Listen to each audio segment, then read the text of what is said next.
Popcorn Poops is brought to you by Audible.com. Please visit audibletrial.com/popcornpoops for a free audiobook and free 30-day trial of their subscription service. Audible is the internet's leading provider of audiobooks with more than 150,000 downloadable titles across all types of literature, including fiction, nonfiction, and periodicals.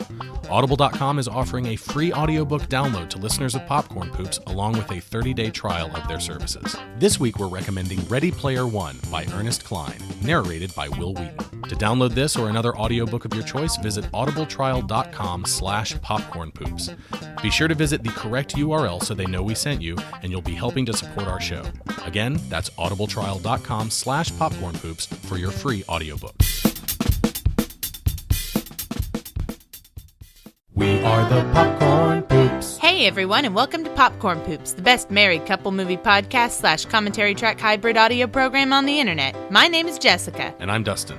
This month, our theme is video game adaptations, and my pick for this week's episode is Hironobu Sakaguchi's 2001 film, Final Fantasy: The Spirits Within.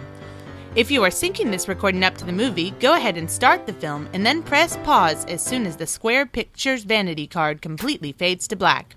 It's time to start the movie. Syncers, press play at the beep after the countdown. Ready? 3, 2, 1. And we're off. It's our last video game movie. It's our last one. This has been really fun. Yeah, it has. I think it's been a really good month of not so good movies. But that is just the nature of video game movies. But yeah, we're finishing the month with at the time when it came out, I think was a very highly anticipated movie, especially for fans of the Final Fantasy game series. And I don't think this is a horrible movie. I'm not going to bury the lead at all. I don't think it's a horrible movie, but I think it's got big problems, and I think it's largely kind of forgettable and boring. Boring, yeah. Unfortunately. So yeah, but anyway, this was something that I really looked forward to when it was coming out, and I think that since it's your pick this month, what is your history with this movie? With this movie? Yeah. Well, like you said, all of us Final Fantasy players were real excited when this came out, and I remember me and my friends were we dating at this time yet? No. Not yet. No. It was a couple years before we met. I mean, me and my friends were all really excited about it, and not just because it was a Final Fantasy movie, but because this was the first full computer animated photorealistic. Yeah, it was the first movie that attempted to do a photorealistic, fully CG animated thing. Yeah. And so it was really exciting because it's like, oh my gosh, it's like the cutscenes in the games, except it's the whole movie, and it was super impressive back then too. It was. I don't think it really holds up all that well. I mean, it doesn't look bad, though. There are still some beautiful shots. There are definitely some beautiful shots. All of the backgrounds are hand-painted. They're really pretty. Much like a lot of those JRPGs that have 3D elements in the foreground, and they have backgrounds that are completely hand-painted. The one that always comes to my mind that it's still so beautiful is Chrono Cross. Chrono Cross, yeah. Chrono Cross is a really great example of that. All the backgrounds are watercolor or something. Yeah, it's really beautiful. And every background in that game you could frame and put it on your wall somewhere. I think this movie has the potential to be that beautiful, and there are shots in this movie that are really kind of stunning in that way, but I think that also lends itself to my thought that this movie is not much more than spectacle, and I don't think it wanted to be much more than that. It wanted to be kind of a technological milestone in filmmaking, and I think at the time it was perceived that way, but now that we have, for example, PlayStation 3, a cutscene from PlayStation 3 is not unlike this entire movie. And for those of us who play a lot of video games, like you and I, watching this movie really feels like just watching a really, really long video game cutscene. Yeah, I'm sitting there going, okay, so when do I get to control the character again? Can I press start to skip? Right? So, and I think that is ultimately to the movie's detriment, because watching this, it doesn't feel enough like a movie to me. Maybe back then it did, I remember I got to see this at a special preview screening with one of my friends. He managed to get tickets from a radio station or something like that, and we went to go see it like a week before it actually came out. And I came out of the theater like really disillusioned with the movie, almost like the first time I saw Star Wars Episode 1, right? Where I come out of the movie and I'm like, that was great. Oh man, that was just, it was beautiful, and the CG was just amazing, and the animation was so cool, and it was great, and it's awesome. And then over time, I would revisit this movie. I've probably seen this movie maybe 3 or 4 times, I guess, at this point. And every time I come back to it, I'm like, it doesn't look as good as I remember it. The next time I come back, it looks less good than the time before. I think my biggest problem with the movie is that it doesn't really feel like a Final Fantasy movie at all. No, and that's another thing. If it feels like a Final Fantasy movie, it feels like maybe like the worst parts of a Final Fantasy game that I don't really want to participate in. Actually, one of our listeners on our Facebook page, Chris French, made a comment about this movie. He said, if this didn't have the title, it would be a better movie, but it raised unrealistic expectations. If they had just called it The Spirits Within, then it may have done better. As it stands, it's the only movie ever made by Square. It killed their novice movie studio, which is... as far as it being the only movie they did, it's the only full-length movie they did. They also did a short film called Final Flight of the Osiris, which was part of the Animatrix short film anthology, and also maybe the only reason anyone saw Dreamcatcher, because it was attached to that movie when it came out. Yes, true. But I half agree with him. I think so. I don't know if it would have done any better, because I think the reason most people went to see this is because they were geeks and saw the title Final Fantasy on it. I would guess that was the reason that most people went to go see this. So if you take that off, you would lose everyone who didn't know who Sakaguchi was, right? Yeah. Which is probably probably even a lot of people who play the games don't know that name off the top of their head. Right. So you'd lose a lot of those people unless it was by word of mouth or something. And however, though, I do think, I don't know if it would have done better, but I do think it's more appropriate. I think it is more appropriate. Just calling it The Spirits Within. Final Fantasy is kind of a terrible title for this movie. First of all, because it's not fantasy. This movie is pretty strongly like straight sci-fi. Science fiction. Yeah, it is science fiction. Sci-fi. With and they take some fantasy elements, or rather some like paranormal elements, like the whole thing about the ghosts and the spirits and the phantoms. It's like it's spiritual very spiritual, kind of sci-fi. new agey and stuff like that. But they take all of that stuff and they wrap it in this sci-fi shell where all of the things that one would consider like paranormal or fantastical, all of those elements are, I guess, quantified, in some way as measurable within this world of science. They use machines, kind of like Ghostbusters. Like Ghostbusters, I think on some level you can call it science fiction, because absolutely, science fiction. They take the fantasy of the idea that ghosts exist and they turn it into something measurable and scientific, quantifiable. Yeah, exactly. Something that you can regulate and put into a box and analyze. Right, exactly. And they turn it into sci-fi. That's exactly what this movie does. It is not fantasy at all. Yeah, I don't think so either. Now, granted, in a lot of the games, there are definitely sci-fi themes and sci-fi mechanics. To be fair, my favorite Final Fantasy games are the ones that lean more towards fantasy and less of the sci-fi stuff. Unfortunately, the Final Fantasy games get really convoluted, I think, in their stories and in their technobabble, and I feel like when you add science fiction to that, it just gives the writers free rein to just insert just, a plethora of unintelligible technobabble into a game that's already going to be filled with so much story that after 30 hours or 40 hours, you're just like, I don't even know where I am anymore. Let's go fight some stuff. But so I like the fantasy games more because they're generally maybe a little simpler, at least. Maybe if they're not simpler, there's at least less technobabble in them, and it turns into fantasy babble, which is a little Right. easier to swallow. At the end of the day, even with all of the sci-fi trappings that some of the Final Fantasy games have, especially the later ones, or I guess the PlayStation era ones, kind of leaned toward. There's always that idea, like at the center of the story, there's always that idea, like life stream or something from Final Fantasy VII, or at the very least, people are still using spells. They're still using fire spells and ice spells and water spells. And this movie doesn't have anything like that. No, nothing at all like that. The closest we get is that spiritual stuff. Yeah, this doesn't resemble a Final Fantasy game in almost any way whatsoever. I mean, even the setting, we're set on Earth. Yeah. And as far as I understand, none of the Final Fantasy games are set in our universe. Right. Yeah. I mean, I guess it maybe could be conceived that some places were maybe like in history were a spawning of Earth or something like that. Maybe inspired by places on Earth, of course. But they're all separate worlds. So we're in New York City right now.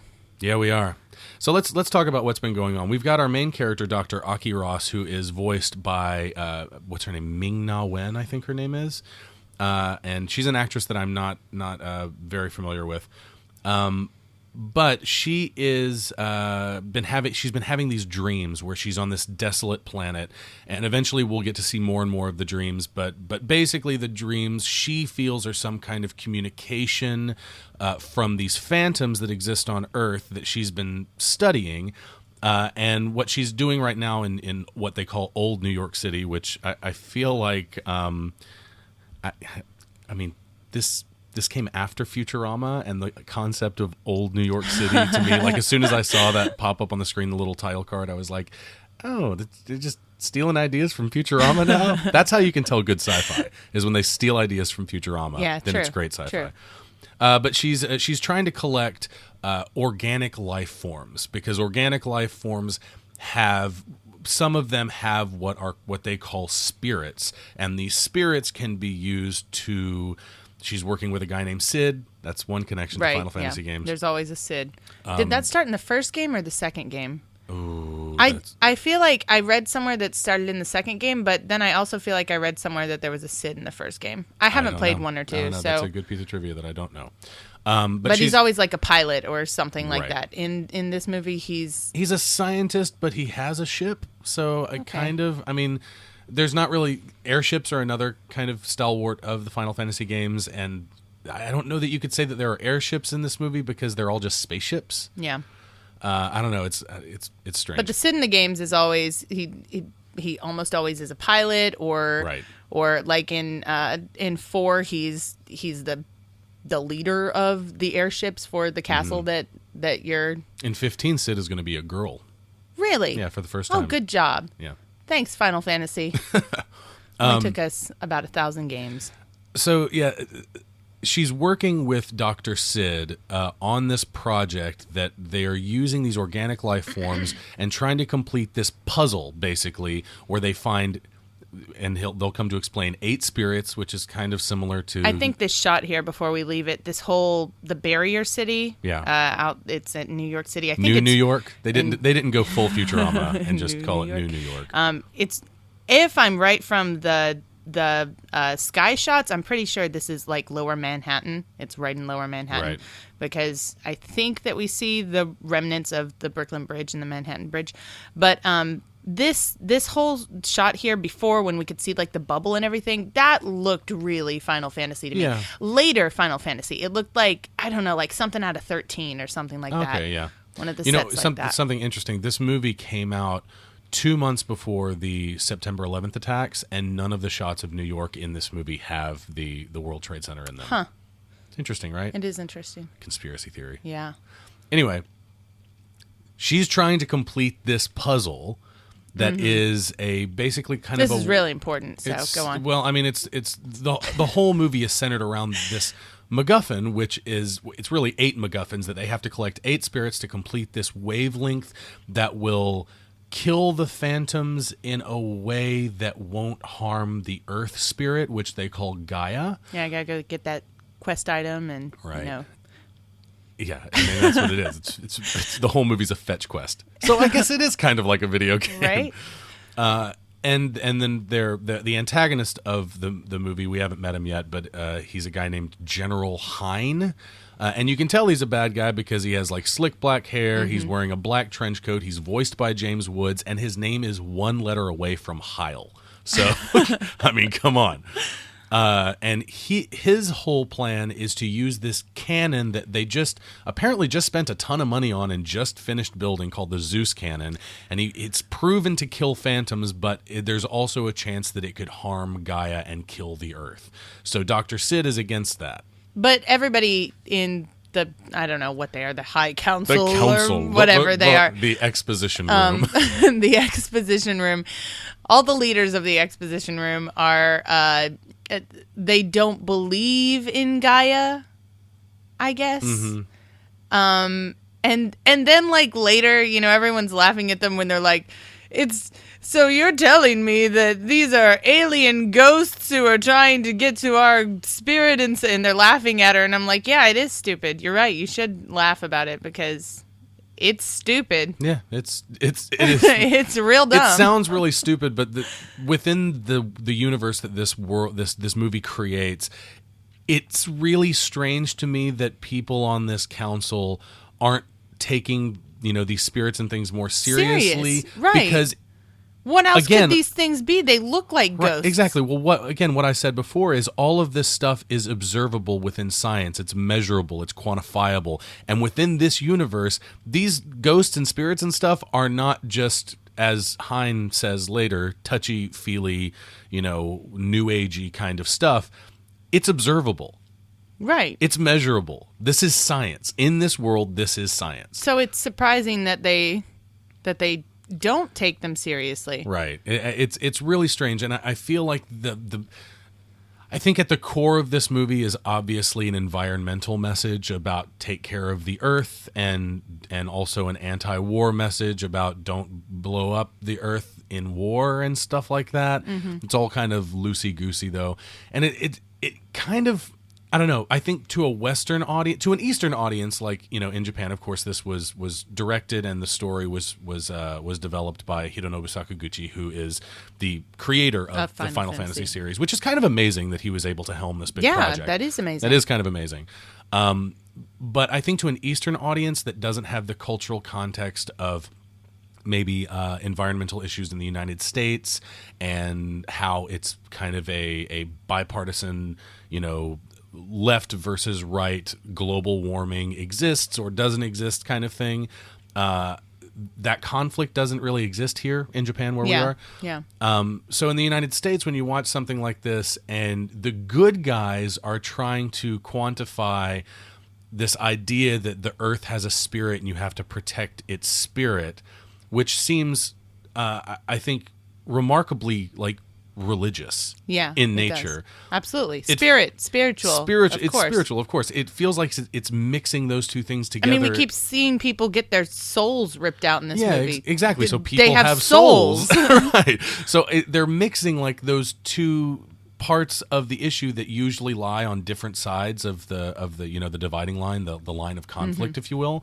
And then you've got the bad guys who are clearly bad guys because they look and act and talk like bad guys, and they even wear black, and they're using maybe not science in the way that our main characters are using science, but they're using proven effective methods, military tactics, and just basically hard facts to prove that what they're doing is the right thing, right? It is. It as a Western viewer, it makes you feel kind of torn. Yeah, exactly. You're watching and you're like, wait a second. The guys who are pro-environment are also really religious. Obviously, wait because a minute. They believe in spirits and stuff like Hold this. on. But the spirits are real, so they can quantify them with science. So it's still scientific. But the bad guys also want to do this other thing that might hurt the Earth, but it's proven to be effective against this thing that they're trying to do. That's hurting the Earth. Like, it all kind of shakes out, but to a Western audience, I think it is kind of a confusing core message, right? I think so, too. So, I don't know. It's very, very strange. So right now we've got a scene where Aki Ross is talking to Dr. Sid about basically the puzzle piece, the wavelength that they're trying to create to destroy the phantoms. And Sid right now is showing her his old diary where he talks about Gaia and how all natural life forms, all physiological life forms have a spirit, and that spirit comes from Gaia, and it lives a complete life inside that physical life form. And when that life form dies, the spirit, having garnered a bunch of experiences and become a richer, more full spirit, goes back to Gaia and allows it to grow and stay healthy and stuff I'm like glad that. you got all that and it like processed in your brain and, you were able to spit it back out verbally. That's impressive. Right. So, I don't know. Like to me, like the line that they ride between new age touchy-feely stuff and what they call science, observable science, science that you can experiment on and create theories about and stuff like that, is really shaky. There's a whole lot of gray area. Yes, there is. Because for a whole lot of gray clothes too. Yes, that's true. This movie's color palette is drab. Gray drab, rooms and gray skies and. So he's worried that the council, which I guess is more or less run by the military, I think he refers to it as a military council at one point, he's afraid that they are going to basically jail them for radical scientific ideas that are not accepted by society. Right, and yet. this is that whole scene. He compares himself to Galileo. Yes, he does. Who is jailed for suggesting that the Earth is not the center of the universe. He burns his journal or whatever it is in front of her. Okay. Which is so stupid because in the very next scene he just outs himself to the entire right, council. it is stupid. But he burns his journal in front of her and he's like, everything that could get you in trouble you need to destroy and keep it up here in your head. And the first thing I think immediately is, well, she should probably, delete those dreams that she's been recording that show her standing with a bunch of aliens. I mean, right? Yeah. That's the first thing that pops in my head. And it doesn't come back until later in the movie, but then eventually it does come back and the bad guys find her dreams, and that's like what gets them all in trouble in the first place. Now, well, they want to use it as evidence that she is being influenced by the aliens, phantoms, yeah. And so then anything she says can't be trusted and actually is probably the opposite of what they should do. Fine. I know that we're not supposed to judge. Like when people watch a movie and they see a character do something stupid and they're like, oh my gosh, that was so dumb. That character did that. I mean, well, the character was written that way. So clearly the character isn't that smart. Clearly the character was written intentionally to do something stupid. Unfortunately, when I have a problem with this kind of thing is in this situation where I don't think she's a stupid character. No. She's supposed to be a smart character. Yeah, of course. She's supposed to be very smart. And her big mistake being that she doesn't erase something that obviously is going to get her in trouble, I think it's stupid writing, not a stupid character. Right. Like, that's when... the writing is... where my critique of that situation is coming from. Yeah, I mean, and I guess at the center of any bad movie or bad story is the writing, and this movie feels like...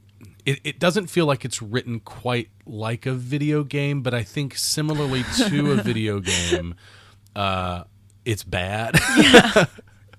Unfortunately, and the writing is a big problem. We actually had another comment on Facebook from a listener named Justin Bray, who says, if they were to make another movie, which Final Fantasy video game series would make the best adaptation? And my answer to that is none of them. None of them. Because they're all bad stories. And I know people... Oh, we're going to get so much hate for this. You said it out loud. And this needs to be... It needs to be said. It needs to be said. It also needs to be taken with the fact that both you and I love Final Fantasy. Oh, yeah. We love the games. Both you and I have played a ton of the Final Fantasy games. Between the two of us, we've played all of them. Well, at least all of the console games. Maybe not all the portable games. Yeah, the main entries. But I've even played some of the portable games, too. Yeah.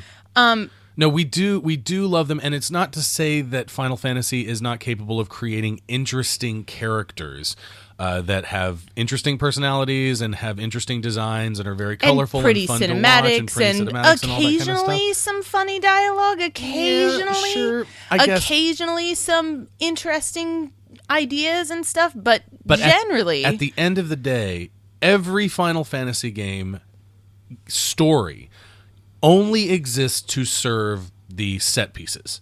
Right. It is, you throw some and it's usually just exposition and info dumps. You get in a conversation with somebody and they give you a whole bunch of exposition about the next thing that you're doing, and then you go do that thing. It gives you an excuse to play the next part of the game. Now, in some of the later ones, they try to expand that and create these big, vast, complicated storylines that are really, really melodramatic and can easily be confused for good stories, I think. Right, yes. But they're not. None of them really ever work, and despite the fact that you spend your entire time with characters within these stories, they're very rarely character-driven stories. Well, and I mean, and that's the biggest problem. The biggest problem for me with that is that when I'm playing a Final Fantasy game, I spend, like 80 hours or something with these characters. By the end of 80 hours with characters, I should be so invested in them. Mm-hmm. I should be, oh my God, I should be in tears when they die. I should be really emotionally attached to them.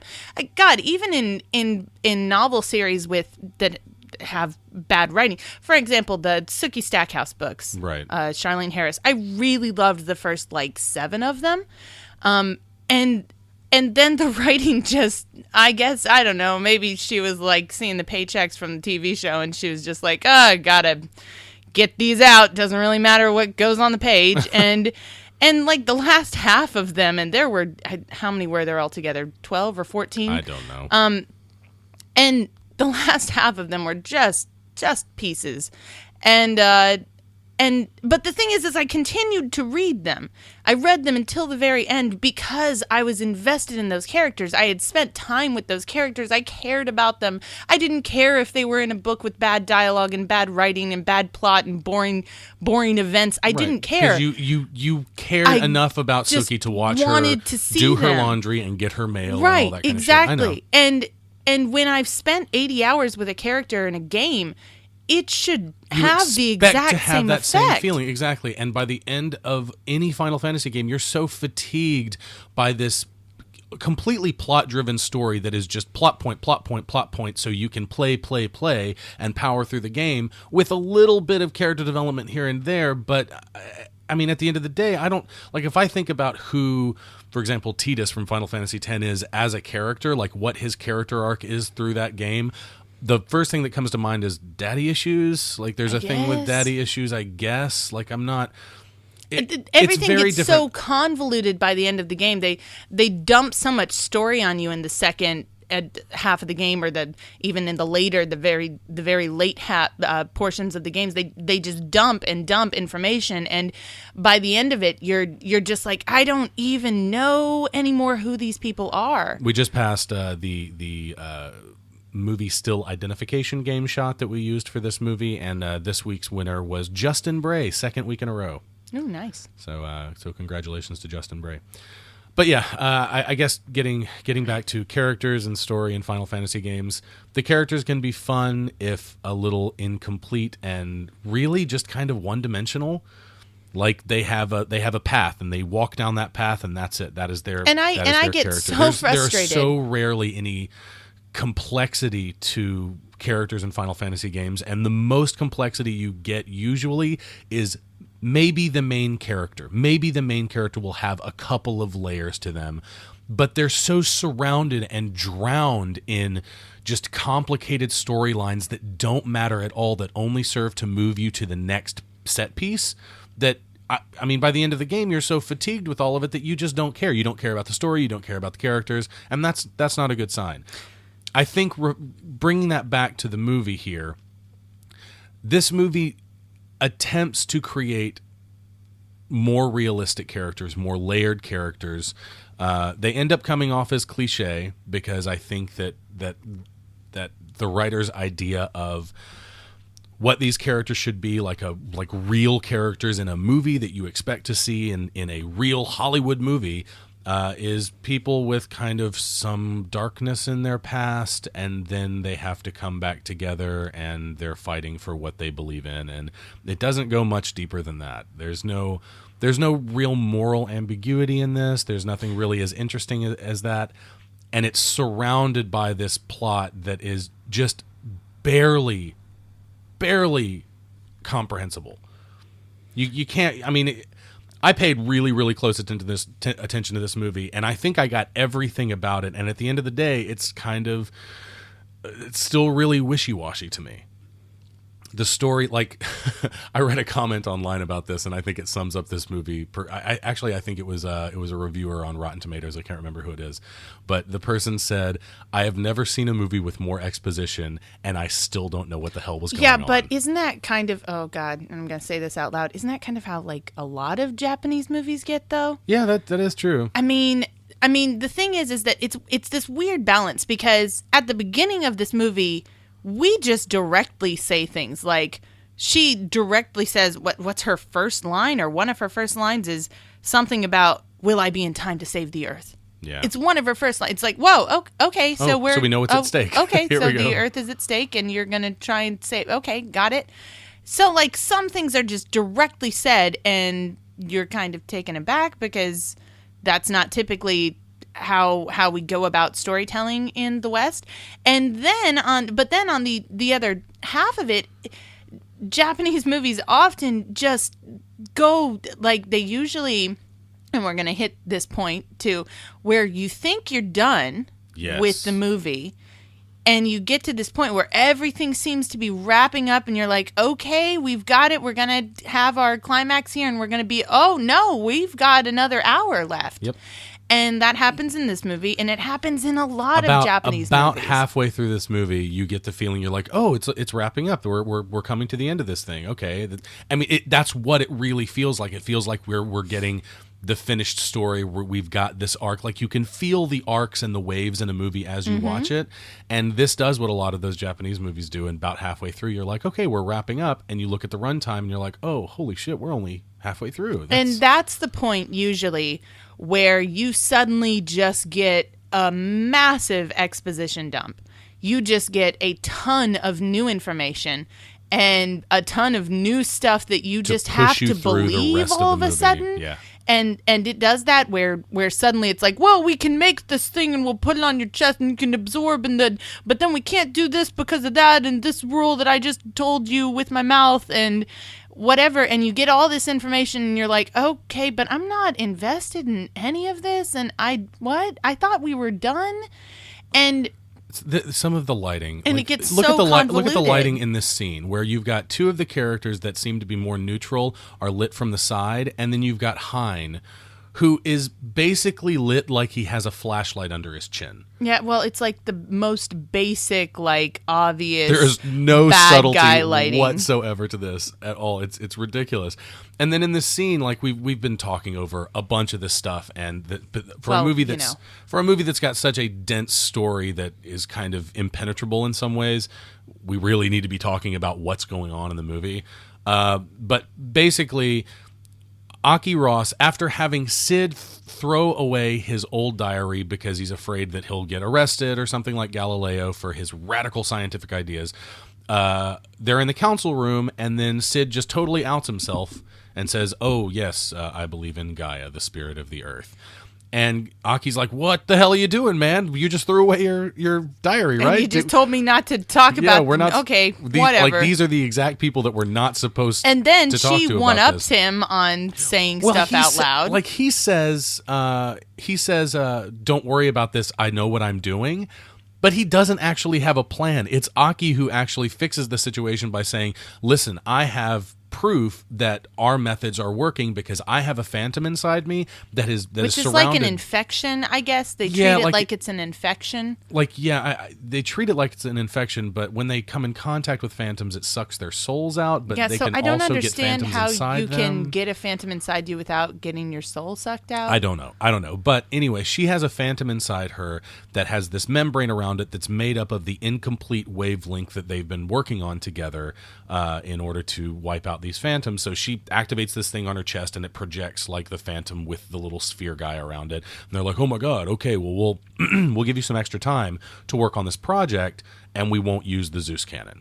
Now, from there, Aki is searching for the next spirit. I think they've got 2 more. They've got, what is it, 6 of them now? Or do they have 5 of them at this point? I don't know. Does it, I mean... Whatever. She's looking really for the matter. next one. And there's this little... They've got to get 8 altogether, I think. Right. There's the scene between her and Ben Affleck. It's not Ben Affleck, but the character's name is Gray Edwards, and he's the leader of the Deep Eyes military squad that comes and saves her on Old New York. And he's voiced by Alec Baldwin, but he looks so much like Ben Affleck. He looks so much like Ben Affleck that I every time I think about this movie, I'm like, oh yeah, well, it's got Donald Sutherland plays Sid, and we've got James Woods who plays the bad guy, and we've Steve Buscemi's in it. Ving Rhames does a voice in it. That's really cool. And then there's Ben Affleck. Oh wait, no, it's not Ben Affleck. It just looks just like Ben Affleck, except it's Alec Baldwin. The cast in this movie is like crazy good, though. It's kind of ridiculously good. But the character Aki Ross, they wanted her to be the first CG actress. Digital actress. They planned that she was going to appear in different roles in different movies. I guess the same design. Okay. Hindsight is 20/20, so we can safely and kind of cowardly look back on that statement and laugh at it. Mm-hmm. But I think in all fairness, can you actually imagine a series of movies coming out with like the same digital actress playing like a bunch of different roles? So that like shit is so Japanese. The model of it is so Japanese. So it's Japanese. Very Japanese. But the model of Dr. Aki Ross being voiced by maybe not Ming-na Wen, maybe a variety of different voice actresses, but that model being in a bunch of different movies. Right. Yeah, that's so Japanese. What? I mean, it is. We're sitting here going, that's so dumb. But think how many people would tell you that they loved that actress, quote unquote. Yeah. And how they were so excited because she was going to be in another movie, and how much merchandise there would be, and how many pachinko games, slot games there would be with her face on it. Yeah. And definitely. I mean, like, she like the virtual performers and stuff here are so popular. She was in, oh man, I have it in my notes somewhere, but I've got so many notes on this movie that I'm skipping all of them. Every single scene, I've got like 10 things I want to say about it, but the movie just moves along too quickly. It's got too many. Does it move along too quickly?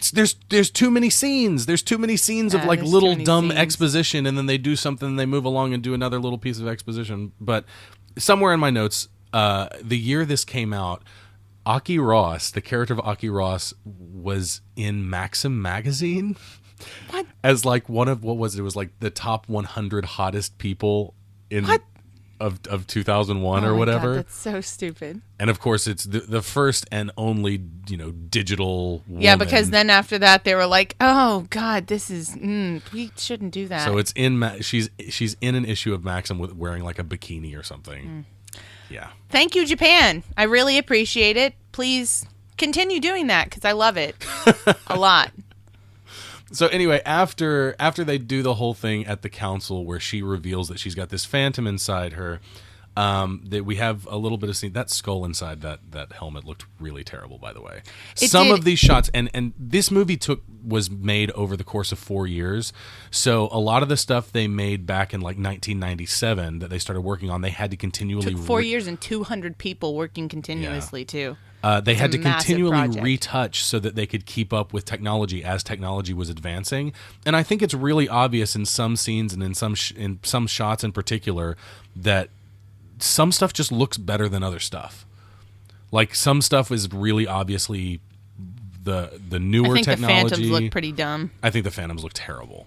And you know what? Oh gosh, I totally think this every time I see them, but I feel like the Phantoms are just an excuse for not having to actually animate real monsters.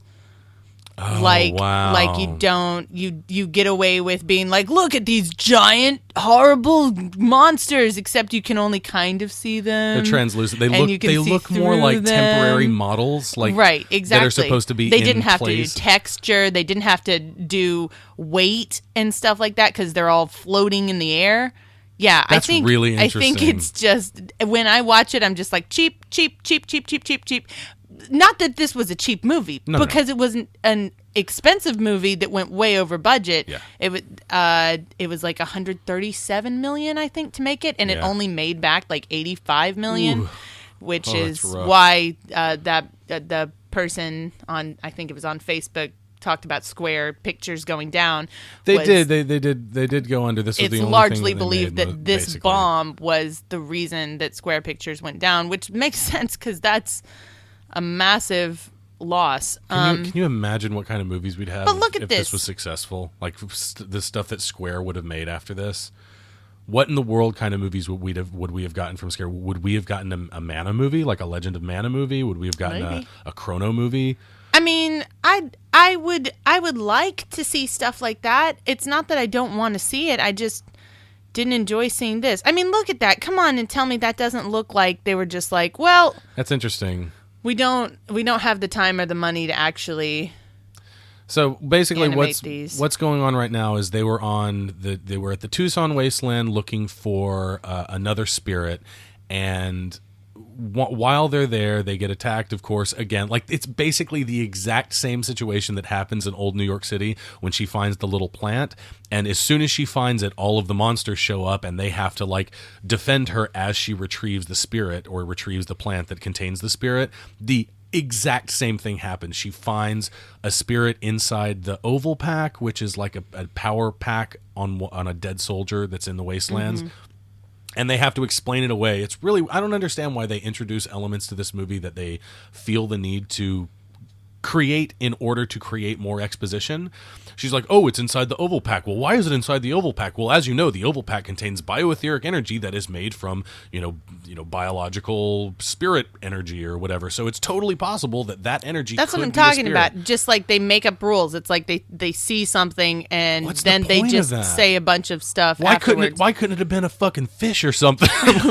Then they don't have to explain it. There's a plant, and then there's a fish, and then you got to get a bird, and then you got to get a peanut, and then you're done. Right? The peanut was the best part. The peanut's the best one.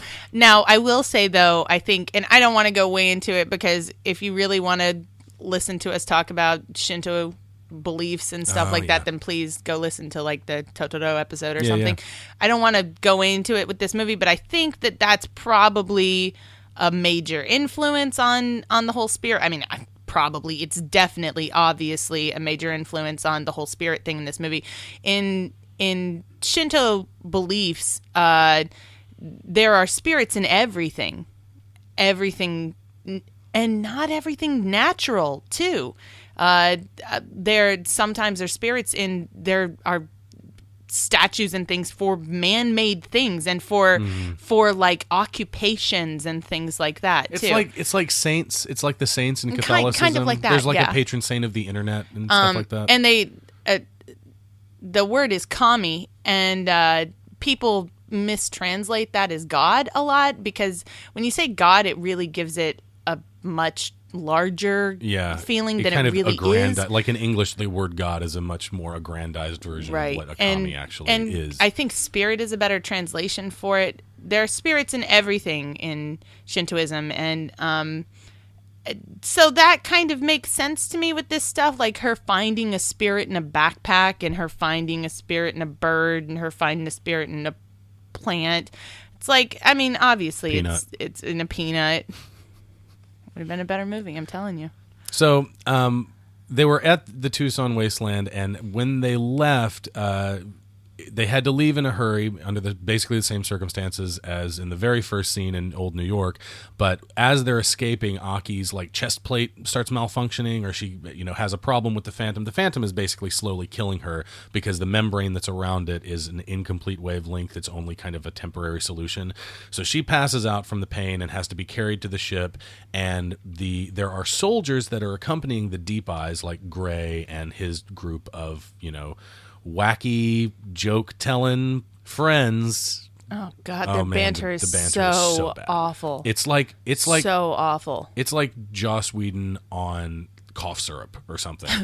Like if Joss Whedon just like I don't know. I almost took a whole feel bunch like of Robitussin. you're saying something negative about Joss Whedon here. No. I think even on cough syrup, I think Joss Whedon's banter is like the one among the best in this. The best banter. That kind of dialogue writing. But if he took a whole bunch of fucking cough syrup and then tried to write some banter, I think that you'd have the kind of shit you've got Steve Buscemi saying God, in this movie. It's so awful. Hey, Captain, just for the record, I'm all for the let's get out of here part. Whoa, let's go. Yeah, it's really terrible. Yeah. And it never stops until he dies. Wow, and you know what it really reminds me of, though? It really reminds me of video game banter. Oh, wow. How about that? So the soldiers that are accompanying the good guys, the Deep Eyes crew, Gray and Aki and everybody, to the Tucson Wastelands, are meant to keep an eye on them because they were sent by Hein, who sent Gray to keep an eye on Aki.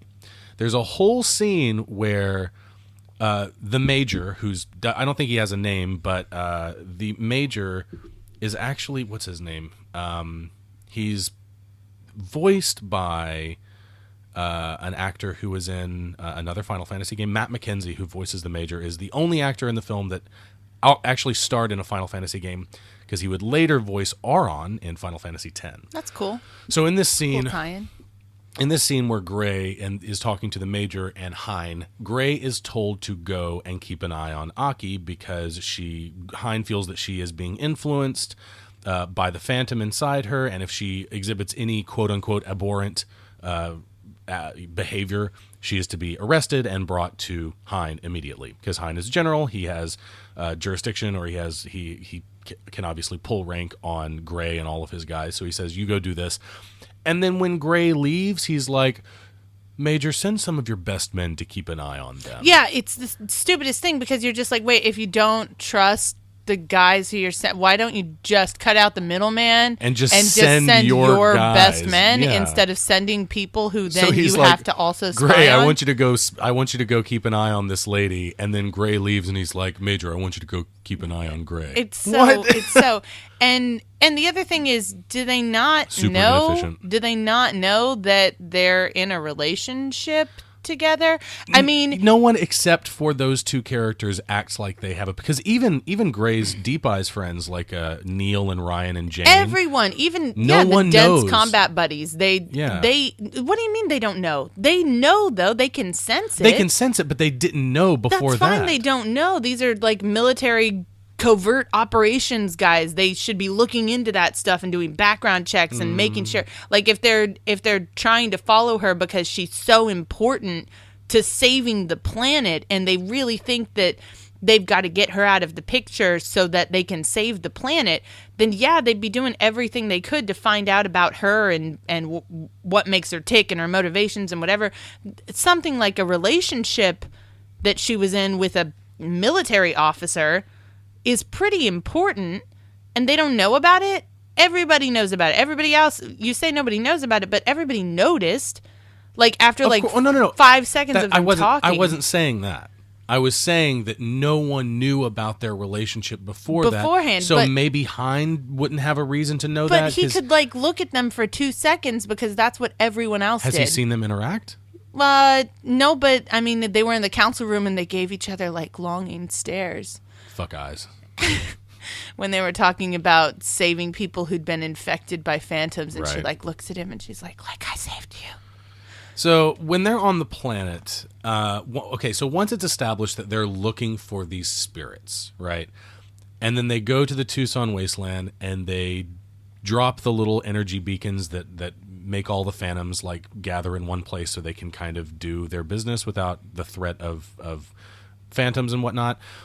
When they're walking around, it kind of feels like they're a quote-unquote party on a quote-unquote quest for a crystal, right? That's kind of how it feels.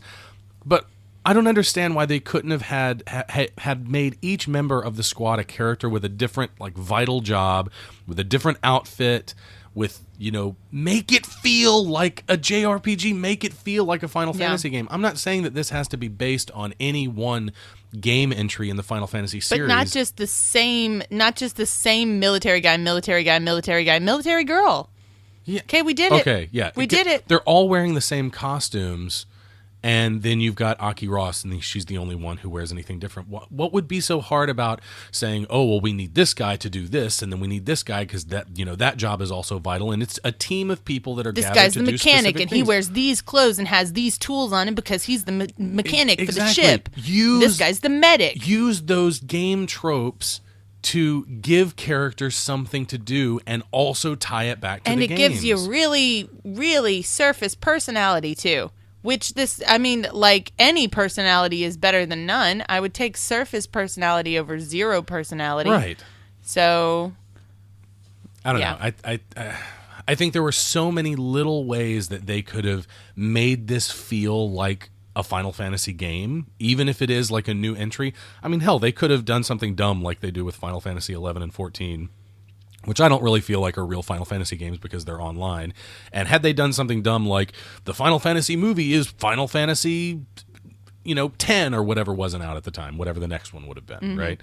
This is, the next one in the series, Final Fantasy X. It's the movie version, and then the next one we're going to do another game, and the next one we're going to do another game, and maybe another movie. Final Fantasy 13 is a movie, and if they're all standalone entries in a long-running series of stories, at what are ultimately stories, then I don't understand why they couldn't have made this feel more like a story that would be in line with those stories. yeah.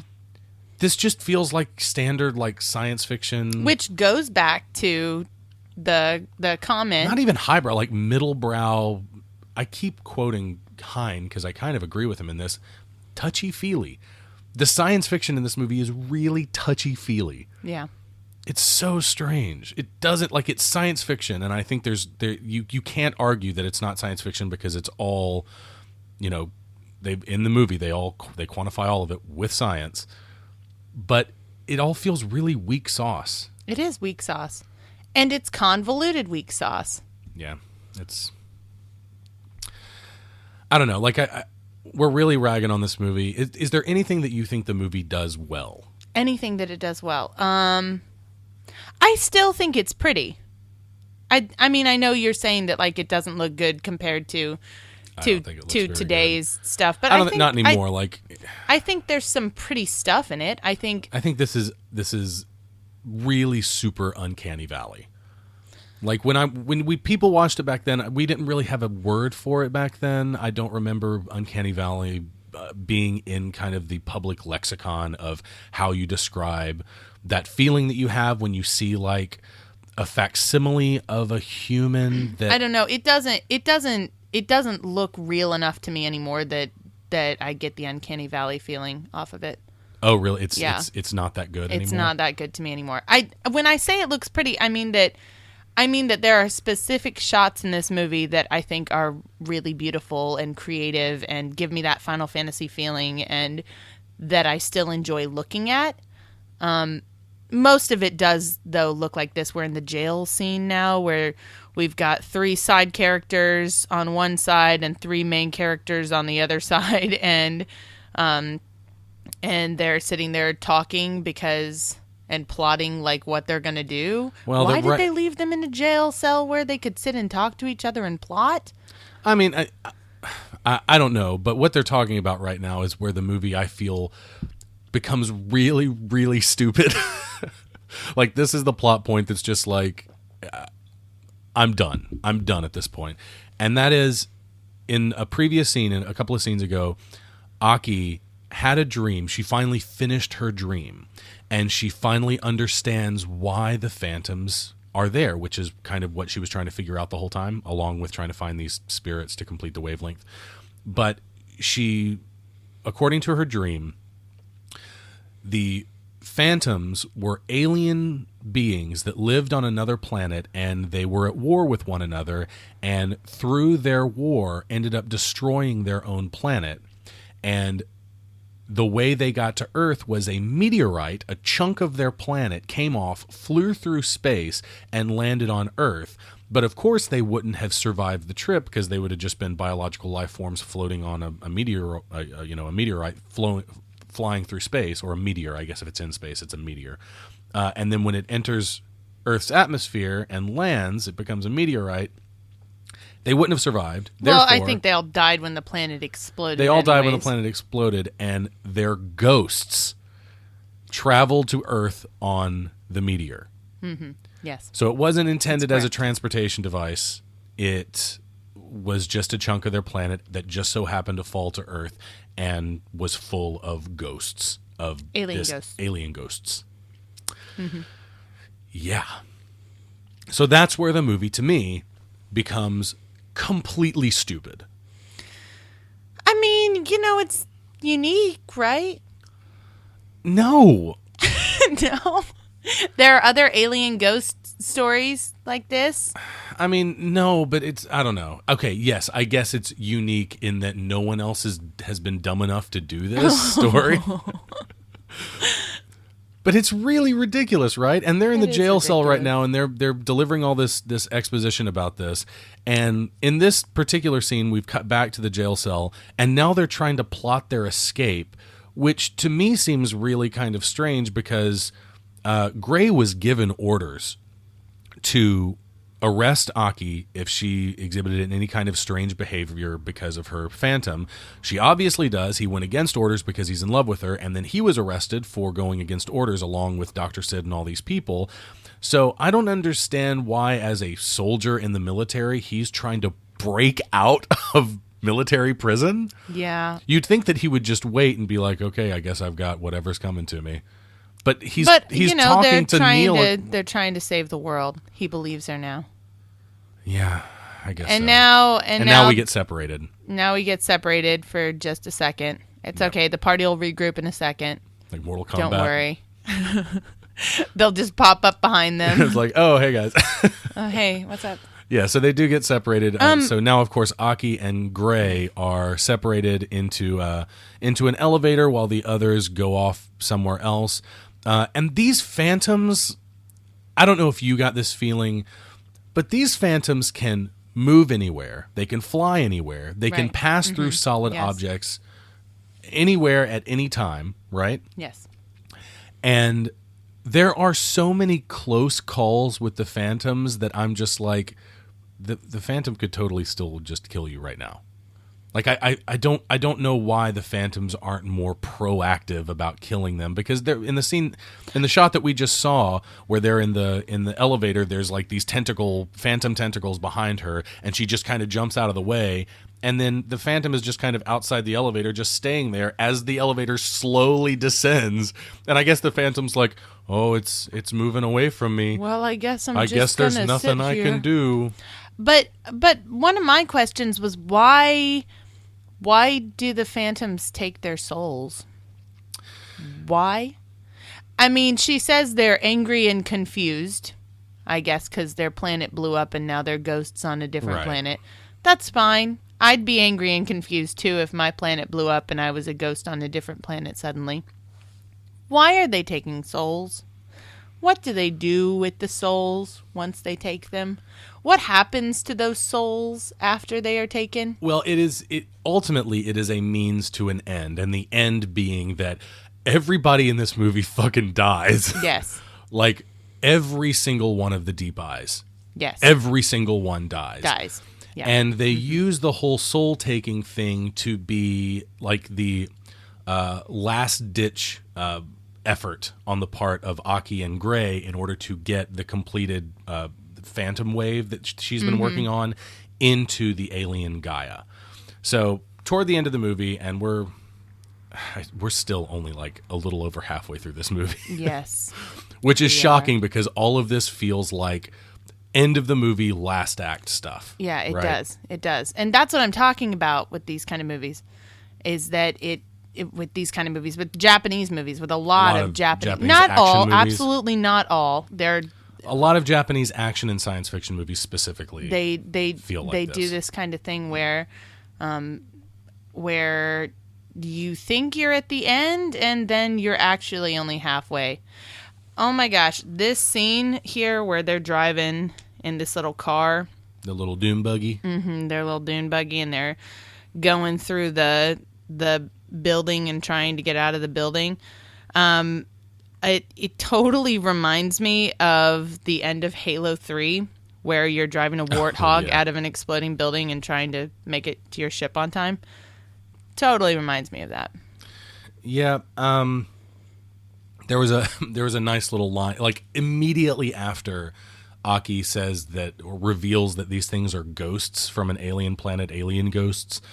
In the very next scene, Hein orchestrates a part of the barrier city to go down so that the Phantoms can get in, so he can kind of orchestrate an emergency in order to convince the council to let him use the Zeus cannon, because he just can't fucking wait, I guess. Yeah, and like the end when he keeps firing the Zeus cannon again and again and again, and like it's overloading and stuff.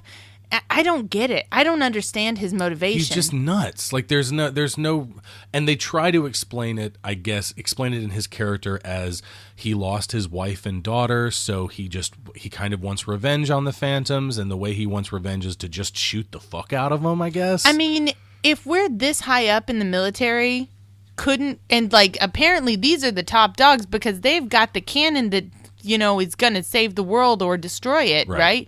So these guys, someone guy paid for that thing. Someone paid for that thing for, I guess, the express purpose of killing Phantoms, and it's complete now. So I don't understand why the council's like, we just spent a bunch of money on this thing, Sid. You can go fuck yourself. We're going to shout these things.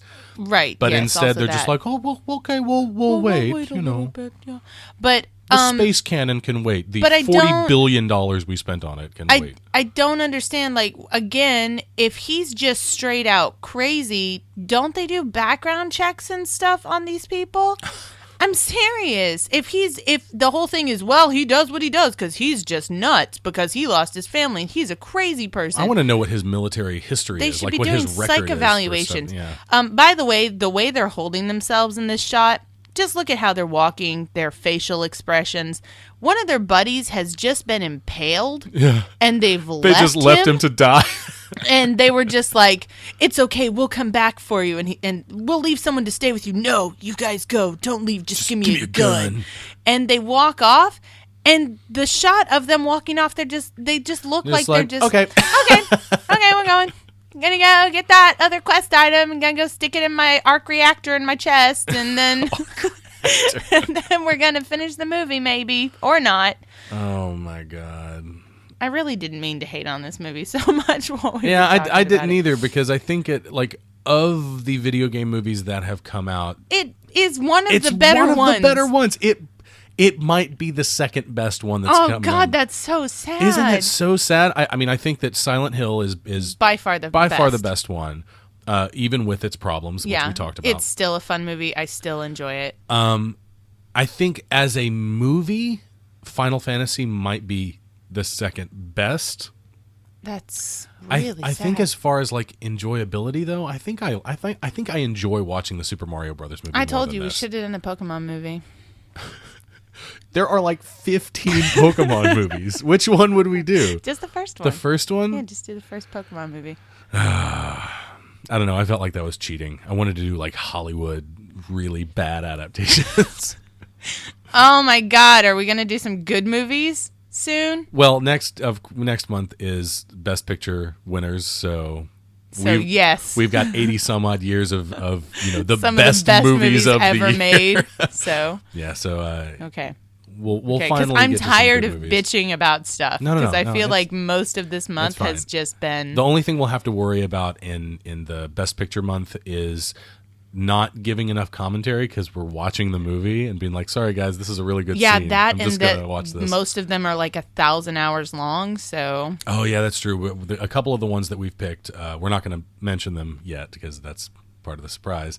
But yeah, we've got a few in there that are over 2 hours. I think we've got one in particular that's like 2.5 hours long. Oh. It might be the longest popcorn poops we've done. Although I think to this day, the longest popcorn poops that we've ever done, and this is kind of shocking, is Hook. Really? I think Hook is still the longest That's movie. It's surprising. either Hook or The Avengers, and I think they're both about the same length.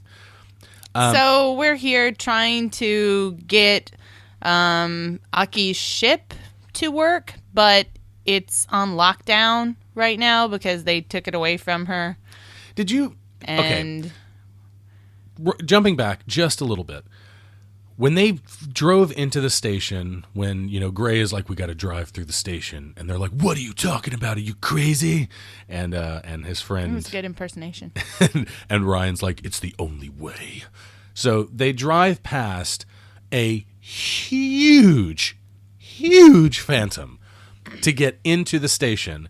And as soon as they're into the station, they spin out and they realize that Ryan has been, penetrated by this beam. Man, or and whatever. he was the one too that was all like, "We gotta do it, let's do it," and then he got impaled. Did you think that Sucked. they actually haven't really driven that far past the huge Phantom? That Oh my if I gosh. can recall correctly, They can stick the tentacles through the walls, right, just pass through solid and matter. then just reach Like all them. it has to do is turn around and be like, "Hey, you're dead." Sorry. Yes. Also, when they left him to die, right? When they left him there to die, I thought when they were walking away that they walked far away. No, I thought they walked far away. I did too.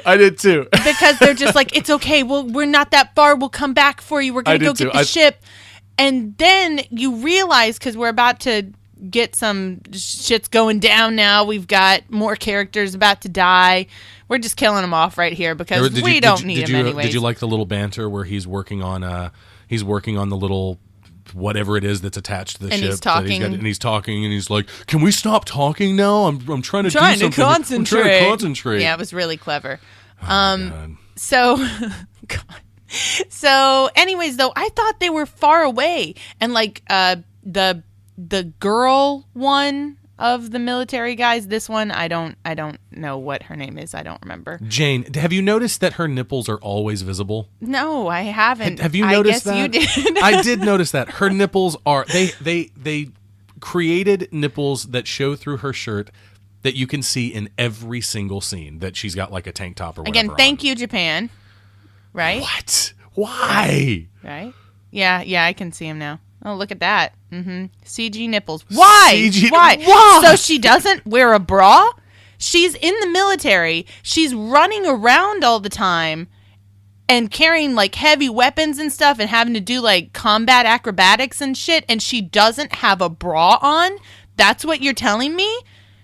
Bullshit. Call him bullshit is right. That's Okay, some bullshit. Her we've boobs would lost- be flapping up and smacking We've her in the lost two face. of our main characters. We lost Steve Buscemi and Jane, the woman. Did you feel anything at all for them? No, I don't care. It's just no more banter. That's it.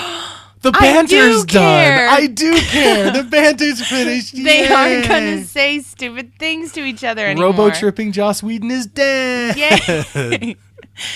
Oh, God.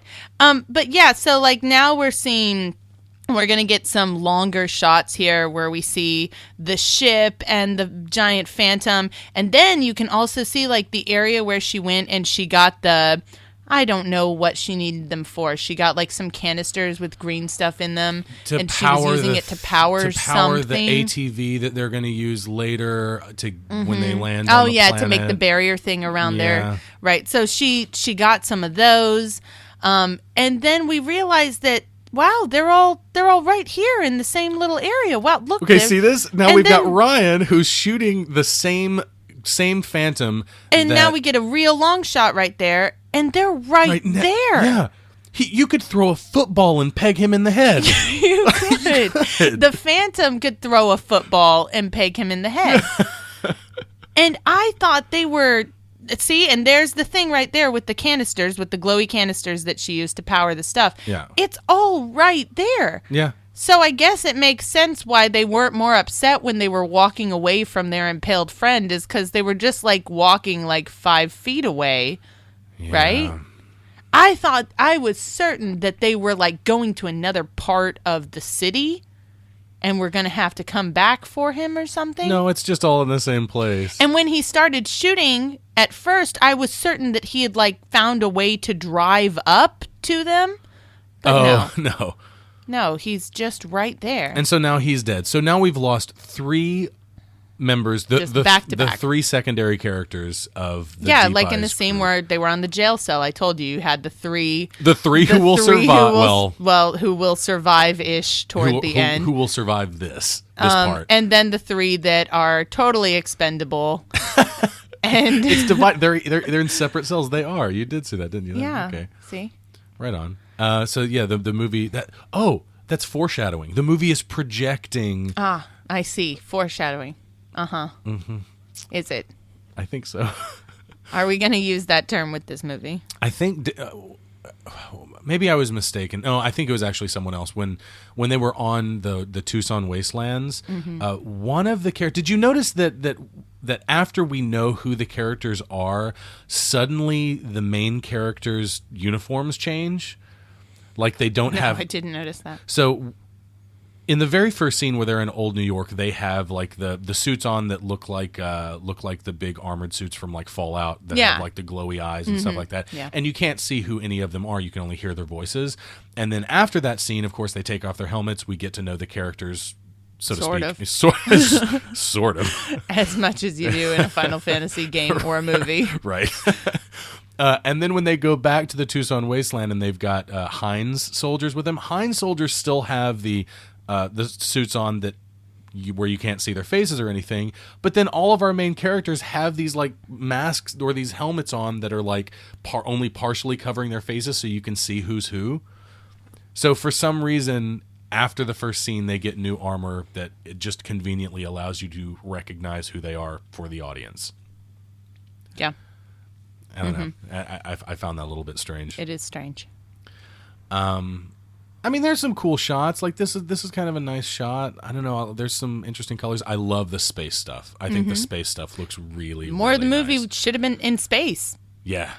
If it had been more like if they wanted to do a whole sci-fi thing and that's what they were going for, they should have done more stuff in space, done some space battles and stuff like that. Yeah, that would have been cool.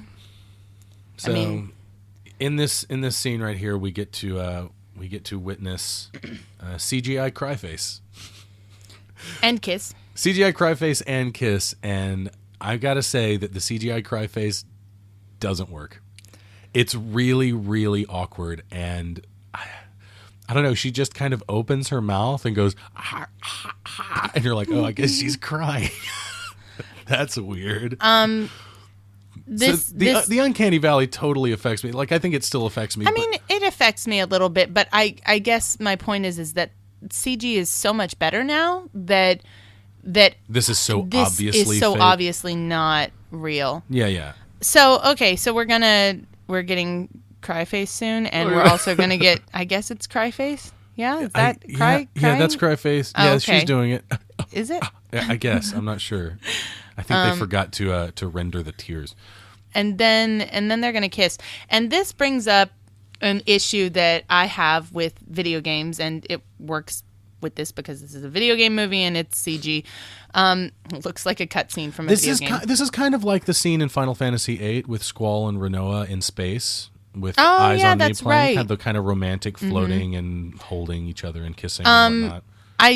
I don't feel it here. I don't buy it. I don't feel it. Of course not. Well, I mean, obviously, right, because of the characters and the writing, right? But also the way it looks right now, it doesn't look real. It doesn't look right.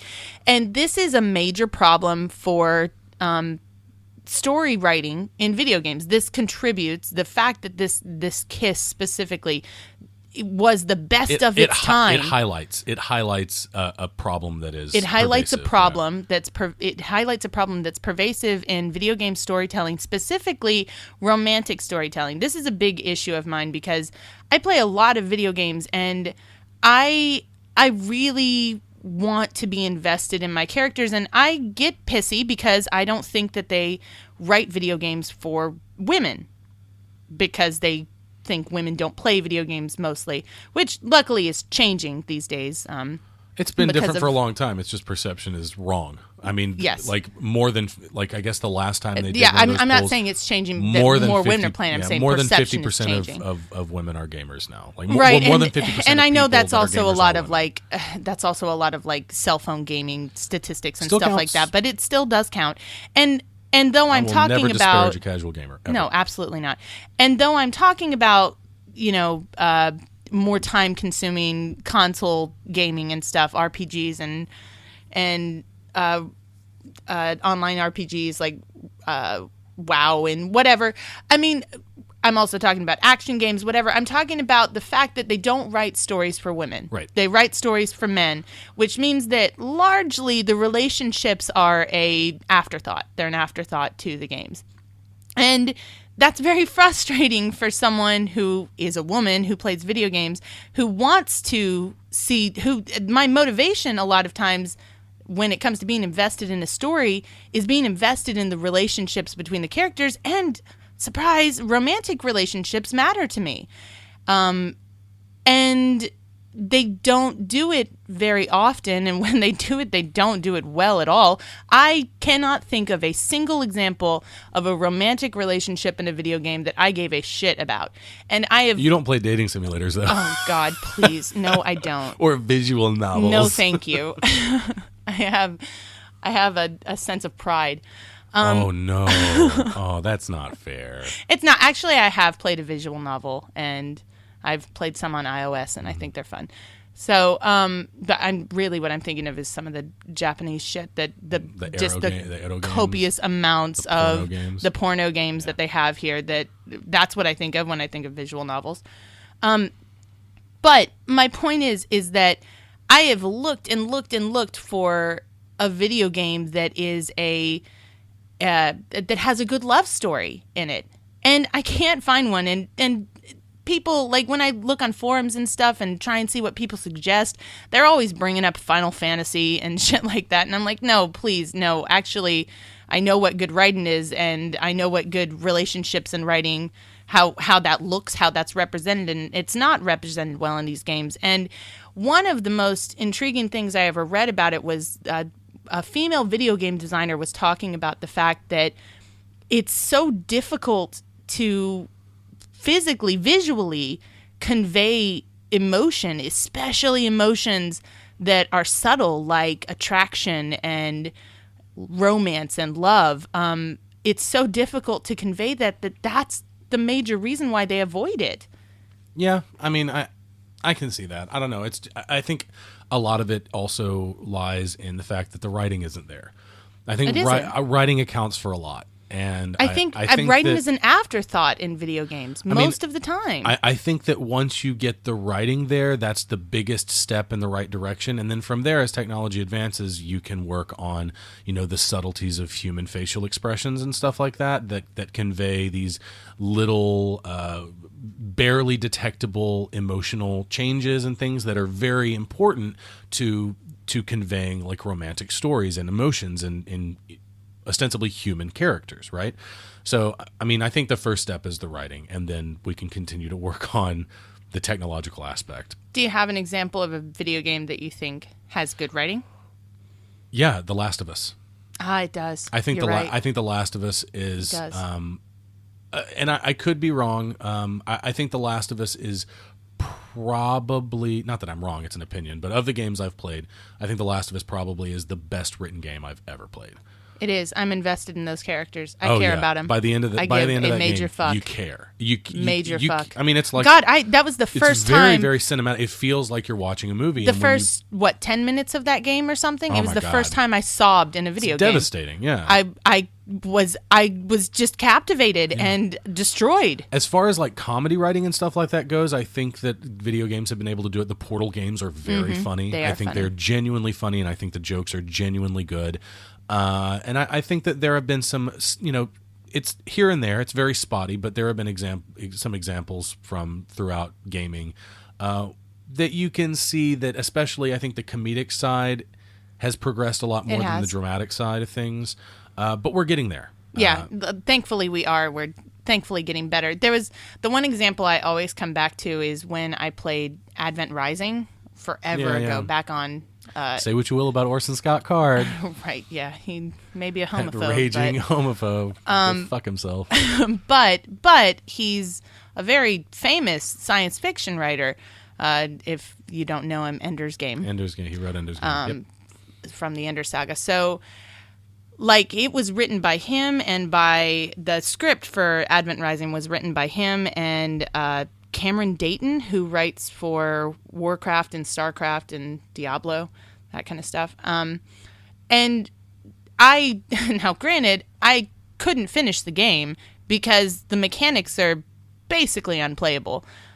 It's got this like flick targeting system that it's just awful. Yeah. And it's got a bunch of bugs and stuff. It's really glitchy. It freezes a lot. And it's, by the time you're really into battle, it's just unplayable. It's a mess. But the writing from what I did play was good. It was fun. It was captivating again. So the cannon, the Drew Zeus, you in. Hein is finally firing the Zeus cannon into the crater while Aki and Gray are down here trying to collect the final spirit. So it's all kind of come to a head in this one location, the final battleground, if you will. There is no final boss battle in this, which I feel is kind of a ripoff in a Final Fantasy movie. It is. Where's the final boss? Like, the only one that could be considered the final boss would be like Hein, and he straight up kills himself by being an idiot. But the cannon, like, shooting down from space kind of looks like... And I'm stretching here. Death Star. No. No, not Death Star. Bahamut's Mega Flare. Oh, okay. When Bahamut uses his Mega Flare from space, especially in the Final Fantasy VII, I think it's like Zero Bahamut or Mecha Bahamut or whatever. The one that shoots from space. And the clouds kind of part and the beam comes down. I know what you're talking about. That. I was saying Death Star because there's a part when it explodes at the end where a giant ball drops off of it. Oh. You're talking about the Zeus, right? Yeah. The Zeus cannon? Yeah, when it explodes at the end, there's a shot where a huge ball that's kind of like, it's got like it's segmented too, and it drops off of it. And I mean, since it's something that potentially could be destroying a world with a blast, like, it's got to be an illusion, I thought. I don't know. There's some stuff that explodes in this movie that like has a ring around it that looks like the Death Star explosion ring from the special editions. Oh, okay. Yeah, I know what you're talking about. I guess this might be considered a final bossy kind of thing. The alien Gaia that's writhing around, which is Resident Evil as fuck. Yeah. Can I just say it looks like something out of a Resident Evil game. It does. It's really gross. It's really veiny and pulsing and they've got this phallic. this ATV that has this sphere on it that's made up of the bioetheric shielding stuff that protects their barrier cities. My question is, why isn't this shit around every single vehicle? Yeah. There's a scene earlier where they're trying to. Why don't all the spaceships have a force field made of this stuff? What really? Why don't they wear suits made of this? Couldn't they figure out a way to like put it around their suits or something? You'd think, but no, Yeah. I guess not. I was talking about the Uncanny Valley before. It's come up a couple of times. Most people, when they talk about the Uncanny Valley, they say it's in the eyes. They say it's the dead eyes thing. The eyes don't bother me in this so much. I think the eyes are kind of pretty. The close-ups of her eyes, I think, are kind of pretty. I think they kind of work. The thing that I think is probably the worst for me in this, as far as Uncanny Valley goes, teeth. Her teeth. Everyone's teeth. Everyone's teeth feel like sort of translucent and floaty. Yeah. Like they're just kind of floating around in their mouths. I don't know. There's something. I'm sure that they're not just floating around in their mouths. I'm sure that it's part of a solid, like, skeletal model that they have. Right. You know, they've created a skeletal model and they put the skin modeling over it and all that kind of stuff. I'm sure the teeth work exactly the way they're supposed to, but they just look wrong. Yeah, you're right. They do. Now I can't stop looking at her teeth. It's terrible, right? Why'd you have to tell me I'm that? sorry. Hey, one thing we didn't talk about, and we're going to miss any opportunity to hear it. I really think the score sounds like the Matrix score. It does. It sounds a lot like the Matrix score. Right here. Listen to this brass and stuff that's going on, and the choirs. Yeah, the choirs and the brass. It does sound very Matrix. I think that is I don't think that's a mistake. That's not an accident. The Matrix, of course, came out in 1999. This came out in 2001. And as a science fiction film that comes out, you know, in the wake of, you know, The Matrix, you're going to try to capture that as much as you possibly can. And I think Elliot Goldenthal, and it's really, I think it's in some ways unfortunate that Nobuo Uematsu, who did all of the music for all of the Final Fantasy games, except for like Tactics and stuff like that. I'm not sure why they didn't get him to do it. He would, I think, a movie score by him would be amazing. I would love to hear that. But despite that, and despite the fact that Elliot Goldenthal's score for this is very Matrixy, I like it. I do too. I think it's a good score. I really do. I think it's a good score. It's big the way it needs to be. And if his goal was to capture kind of the feeling you get from the Matrix score, I think it works on that level. I will say, unfortunately, and the score is part of the problem with this. It's not a problem with the score. It's just a problem with, I don't know, the mixing or something in this movie. But the range, the volume range in this movie, it's one of those movies where it's like I'm watching it and I can't hear what they're saying, so I turn it up, and then it's like screaming at me with super loud noises. It's one of those movies that does that, and it drives me crazy when movies do that. Yeah.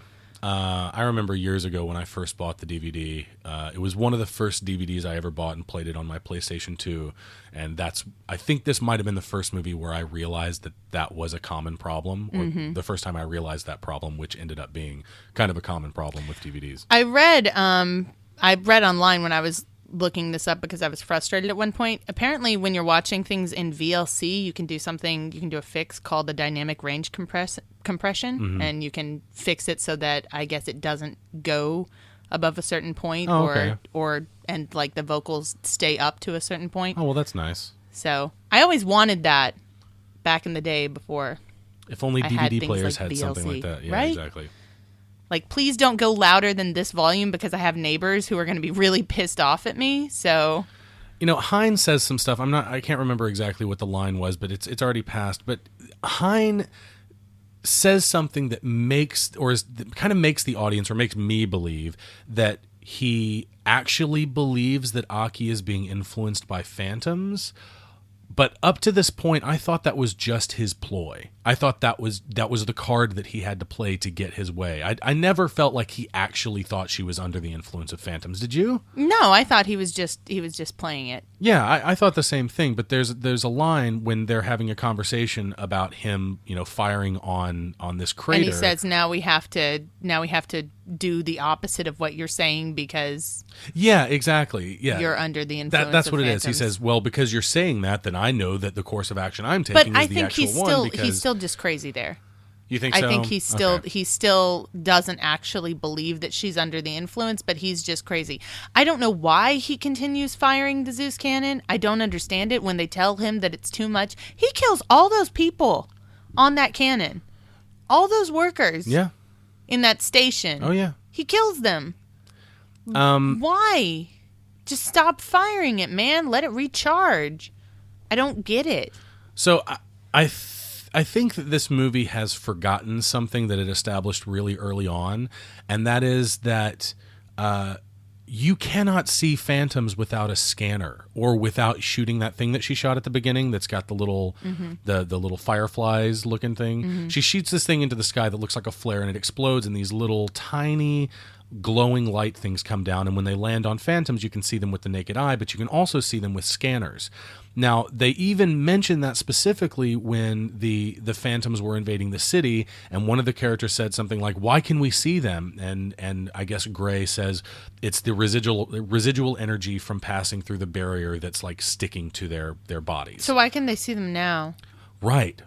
They're not wearing scanners right now, and they can see them, and they can also see Gaia. And here, tentacles in vagina area. In the uterus, yeah, the first one to kind of glow and start. I don't know if that was intentional, but it stood out to me that. Well, yeah. That this alien that's, and I can't make sense of this dream that she's having right now. She's passed out again from the pain of the phantom inside her, the spirit within. Got it. And that's beautiful. Why couldn't the movie have looked like this? Right, exactly. That looks like Grand Pulse. It does, from which Final is Fantasy beautiful. 13, which is beautiful. But yeah, I can't really make sense of the dream. I just know that when she comes out of it, she realizes that the eighth spirit has found her and completed the wave inside the chest plate inside her. So the eighth she's spirit totally cured. Finds her and sticks his tentacles into various parts of her body. Right. Now they don't do a full like up between the legs vagina shot, No. but they do Nothing a like not the barbed wires in in Silent Right. Hill. We're not getting there, but they do like a tentacle into her lower abdomen area. And I think in a way aggressively reminds the audience that this is a Japanese film. Yes, it does.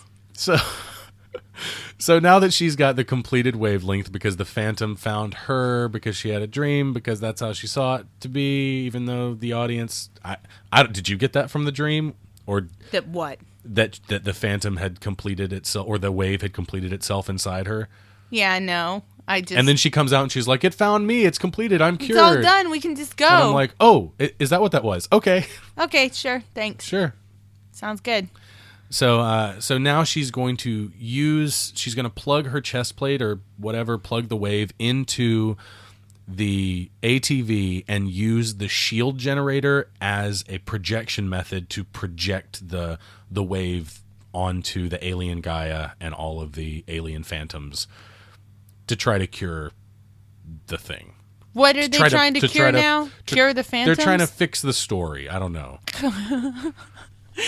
No, they're trying to kill the phantoms, but just in a different way than well, in a non-violent way. You see now at the beginning of the story. Do you remember in the very beginning when they were in old New York, and she was walking around? She never shot at the phantoms. She didn't shoot at them one time. She was running away from them. She was hiding, whatever. The military guys came in. Using her Seiko wristwatch. Did you notice that? No. One of the first shots of the movie, she's looking around and she sees this big billboard that says Seiko in Times Square, and then she looks down and activates the little thing on her wrist, and it's a Seiko brand thing. So what that was a Final Fantasy: The Spirits Within, brought to you by Seiko. I guess so. Okay. Anyway, so she didn't shoot at the phantoms at all. But the military guys came in and they immediately started shooting the phantoms. That was like first instinct move. Now, when they start shooting them, if you look at her face in that very early scene, there's just this brief moment where she kind of like looks irritated or uncertain, or it's kind of hard to tell exactly what emotion, but like there's something that she gives you the feeling she does not agree, even if she doesn't understand why she doesn't agree. She doesn't agree with them shooting the phantoms. Right. And then here at the end of the movie, when they're down in this crater together, she tells her boyfriend, don't shoot them. Or the Dr. Sid tells him or something, don't shoot them. You're just going to piss them off. Or no, don't shoot them because you could shoot the eighth phantom and destroy it. And that's what we're looking for. So don't delete our last quest item. But so it wraps around to that. I just knew it was going to come back to that in this movie. It was just going to wrap around to it being this thing about all creatures there's no real evil creature. Everything's just confused or angry, and we shouldn't attack it with violence. And instead, we should attack it with, I don't know, the spiritual energy. There was the ring explosion again. Oh, yeah, there it was. I knew it was going to come back to that, and it did. But I still don't really understand how they are destroying them then, or not destroying them, or learning to live in harmony with them. No, the way Sid explains it earlier, because like I said, I paid really close attention to this movie, and I think I understand everything there is to understand about it. I'm proud of you.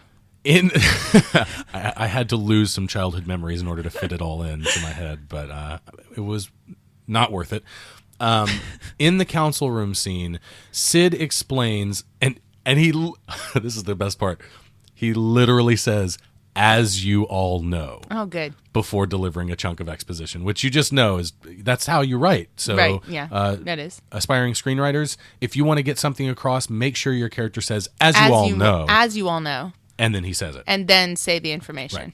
Right. But he says, "As you all know, that the bioetheric energy operates on a frequency, and if you can counteract the frequency with an opposite frequency, then it will cancel it out."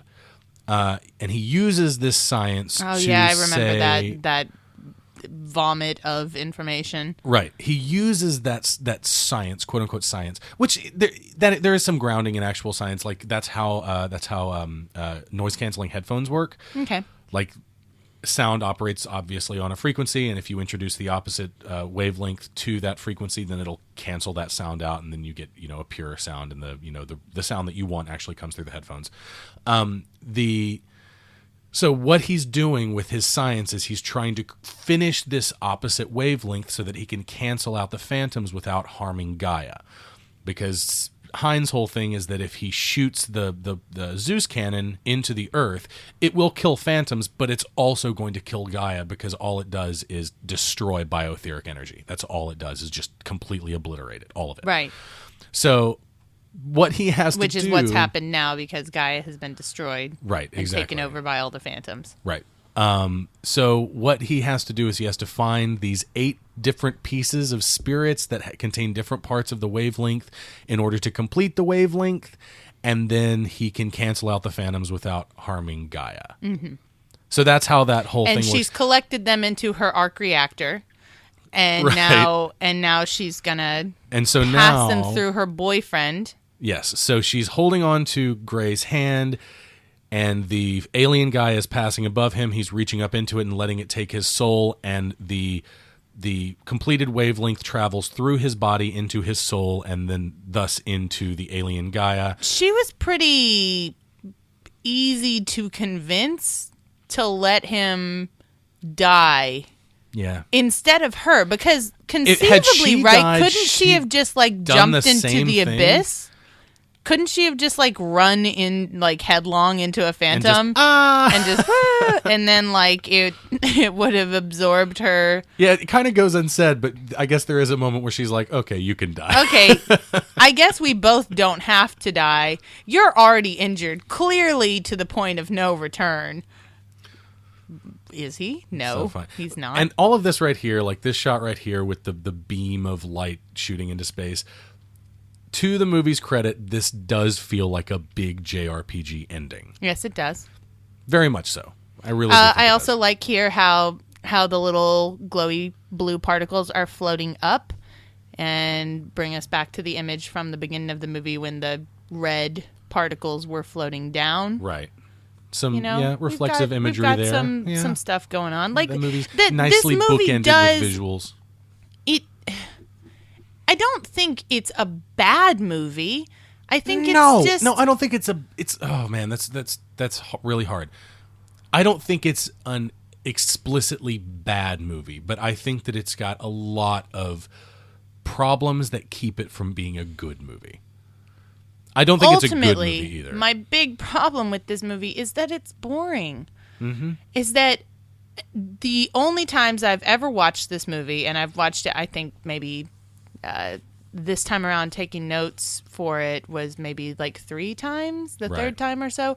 And This time right now that we're watching it and doing commentary for it is the first time ever that I've watched this movie and not had the insatiable need to fall asleep. Oh my God, when you watched this yesterday and took notes, after the movie finished, you were just like, I gotta take a nap. And I did. And you did. You took a nap and you slept for like an hour or two in the middle of the day. And then I woke up and I was like, okay.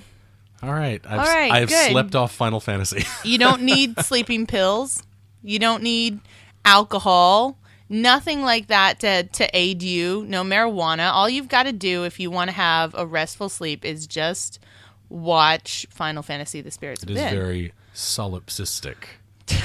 Is that the right word? I don't know. You're the English major. Yeah, but you're the one pulling random words out of your ass. What is that I one? just made it up. I think it means something that induces sleep. Okay. I think it is. Sounds good. But sure. it is. No, I think this is a much like Fantasia. Yeah, Fantasia's that I've been falling asleep to recently. But Fantasia's like that makes sense, you know? I mean, it's classical music and pretty pictures, so. Well, this is that too, right? It's a Yeah, but the reason I fall asleep in this is because my brain gets so tired. It's a score and pretty pictures and no characters. This is the shot I was talking about. This is beautiful with the eagle flying over the snow-capped mountains. It looks like a song. Yes, and this really does feel like a JRPG right here with some terrible pop ballad. Some terrible pop ballad by someone you've never heard of before. And I'm gonna bet from the lyrics in this song that this is definitely a translation. I don't know. I can't speak to that. An all too close literal translation. If it's not, then that's really sad if this song was written by first language speakers. So, final thoughts on Final Fantasy. Final thoughts. Gosh, I feel like I didn't go through half my notes. I didn't go through half my notes either. I had so much stuff I wanted to say. But, yeah, I mean, it is not what it could have been. I feel like one of the problems whenever I watch a Japanese movie like this that J-horrors aside, because J-horrors are their own world and their own thing, but movies like this that really are cerebral and stuff. That's a big compliment to this movie. It is a compliment. I don't mean it as a compliment. I mean it as like trying to be cerebral. You mean dense. The movie is kind of densely, well, it's not even dense. It's just, I don't know. Like, I feel like any word to try to describe that the plot is too plotty feels like a compliment, and it's not. Like, when I say that the plot is too dense, I just mean there's too much plot. There's too much of it. Which is, again, just like a Final Fantasy game. So it does a good job of that. They sacrifice characters for plot, and the plot's not interesting enough, and the movie doesn't really have anything interesting to say other than protect the Earth. But I also do always have the opinion whenever I watch a movie like this, I always look at myself very self-consciously, and I worry about whether or not I have these feelings because it's actually a real critique of the storytelling, or if it's something that is just a part of me that I can't understand because I was raised on Western storytelling and this is Eastern storytelling.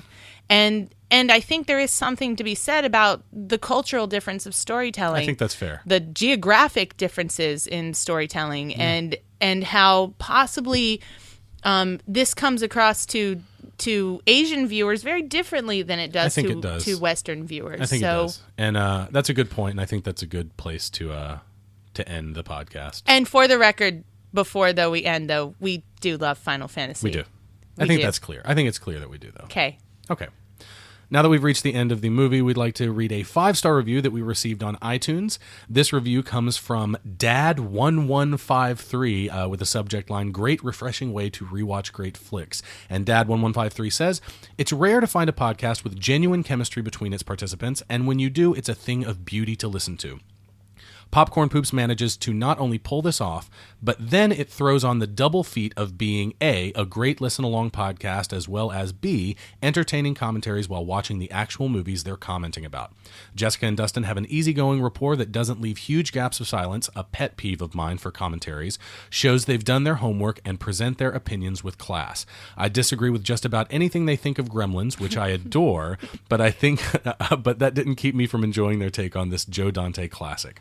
Looking forward to Jessica finishing to watch the X-Files TV show so that she can do a follow-up to the X-Files podcast with the sequel, so she and Dustin can make the prospect of rewatching X-Files, I want to believe, fun again, something the movie can't do on its own. Love podcasts that double as commentaries, and Popcorn Poops joins an elite few that are worth revisiting again and again. Highly recommended. Thank you so much. That's a great review. And I definitely, don't worry, I'm still watching X-Files. You are. I am. If you'd like to leave us a rating and review on iTunes, we'd really appreciate it. And if it's a 5-star review, we'll even read it on the show. As always, you can find us on our website at popcornpoops.com. Please follow us on Twitter and like us on Facebook if you'd like to receive updates about the show, including our weekly movie still identification game. If you have a question, comment, or movie request for us, you can reach us on our social media outlets or by emailing us at thepopcornpoops@gmail.com. Next week, we've got a new theme for you. Throughout the month of February, we'll be covering Best Picture Oscar winners, starting with Joel and Ethan Coen's 2007 film, No Country for Old Men. If you have any questions about that movie or related topics you'd like us to discuss, please contact us through social media or email. Thanks for listening, and until next time, take care. Bye-bye. We are the Popcorn Poops. Every week on the In Session Film Podcast, you can expect to hear reviews on all of the latest movies, big films, small films, and everything in between. We'll also do top 3 segments relating back to our main review. We discuss all of the latest movie news and rumblings, as well as have movie series and other fun segments. And we always talk about the films that we're watching and why you should watch them or not watch them as well.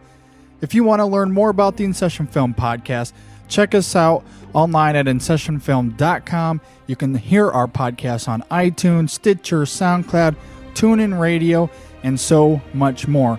In fact, you can listen to everything we have straight from our website. Again, that is InSessionFilm.com. Download our podcast, check us out, and come join us every week. We'd love to hear from you.